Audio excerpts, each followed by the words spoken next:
Palabra del día. Del Evangelio según San Mateo, capítulo 9, versículo 9 al 13. Celebra la Iglesia hoy la fiesta de San Mateo. Escuchemos. En aquel tiempo, al pasar, vio Jesús a un hombre llamado Mateo sentado al mostrador de los impuestos, y le dijo: «Sígueme». Él se levantó y lo siguió.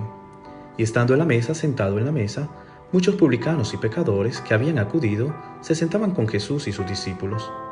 Los fariseos, al verlo, preguntaron a los discípulos: «¿Cómo es que vuestro maestro come con publicanos y pecadores?». Jesús lo oyó y dijo: «No tiene necesidad de médico los sanos, sino los enfermos. Andad a aprender lo que significa misericordia quiero y no sacrificio, que no he venido a llamar a justos, sino a los pecadores». Palabra del Señor. Gloria a ti, Señor Jesús. ¿Qué tal, mis queridos hermanos y hermanas? Esperando que al clarear el nuevo día reciba las alegrías del Señor que compartimos a diario. Celebra hoy la Iglesia la fiesta del apóstol San Mateo. Es el mismo Evangelio que escribió el que escuchamos hoy. Y en el mismo, Mateo relata su propia llamada por parte de Jesús. San Jerónimo, padre de las Sagradas Escrituras, observó que solo él en su Evangelio se indica a sí mismo por su propio nombre, Mateo. Los otros evangelistas, relatando el mismo episodio, lo llaman Leví. Su segundo nombre probablemente menos conocido, como para ocultar su nombre de recaudador de impuestos. Mateo, en cambio, insiste en lo contrario. Se reconoce a sí mismo como un recaudador de impuestos llamado por Jesús, uno de esos publicanos poco honestos y despreciados como colaboradores de los romanos. Los recaudadores de impuestos, los pecadores llamados por Jesús, causan escándalo. Mateo se presenta como un recaudador de impuestos perdonado y llamado, y así nos hace comprender en qué consiste la vocación del apóstol. Es ante todo el reconocimiento de la misericordia del Señor. Los primeros llamados a seguir a Jesús son 4 pescadores, todos judíos.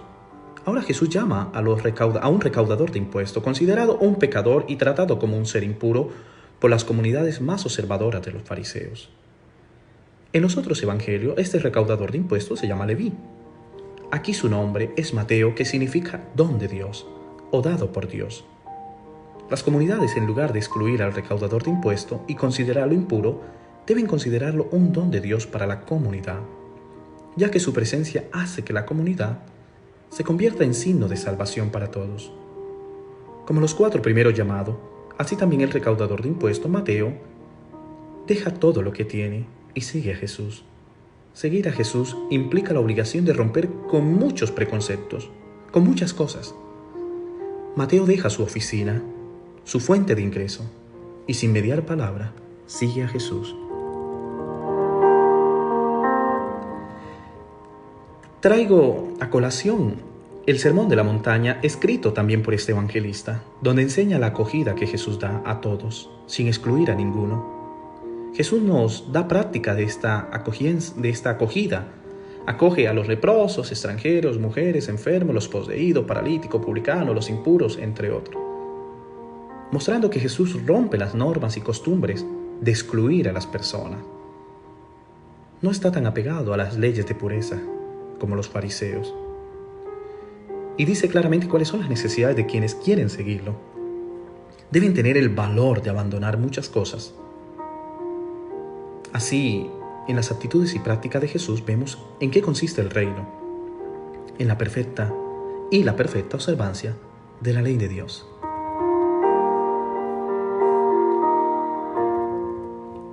A los judíos se les prohibía sentarse a la mesa con los recaudadores de impuestos y los pecadores. Pero Jesús no sigue esta prohibición.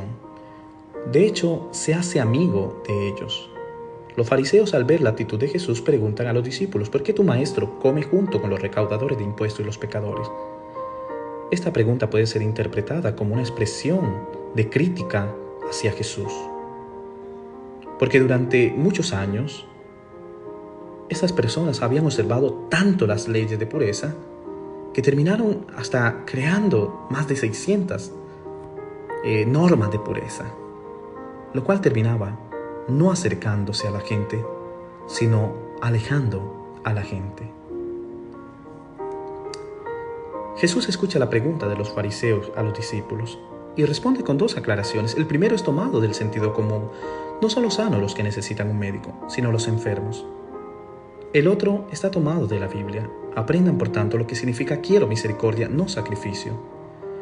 De estas aclaraciones Jesús explicita y aclara su misión entre el pueblo. No he venido a llamar justos, sino pecadores.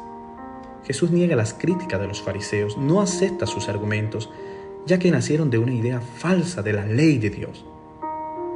Él mismo invoca la Torá, quiero misericordia y no sacrificio.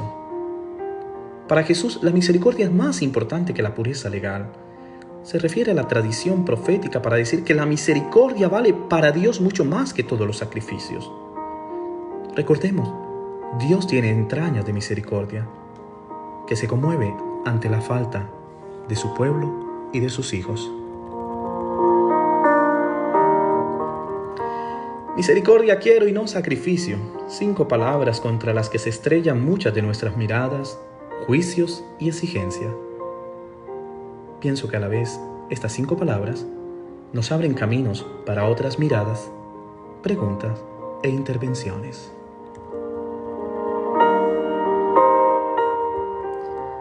Hoy en nuestra sociedad debemos preguntarnos ¿quiénes están marginados y excluidos? ¿Por qué? En nuestras comunidades, ¿tenemos ideas preconcebidas? ¿Cuáles? ¿Cuál es el desafío que presenta la palabra de Jesús a nuestras comunidades?